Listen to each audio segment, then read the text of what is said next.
কিরে রেন্ডিয়ার উগ্রপন্থী হিন্দুরা, গরু কি এখন তোদের মা লাগে না? গরুর গোবর এখন কি তোরা কাস না? তাহলে গরুগুলা কেন এখন ময়লার বাগারে মরে পড়ে আছে?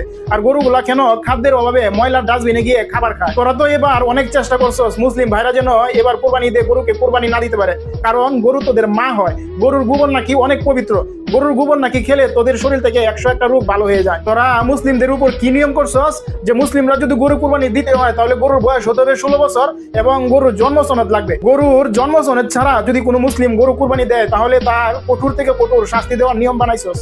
তো এখন কেন তোদের গরুর এই অবস্থা? আসলে তোদের মূল লক্ষ্যই হচ্ছে মুসলিমরা যেন ভারতে গরু কোরবানি না দিতে পারে, এটাই হচ্ছে তোদের মূল লক্ষ্য।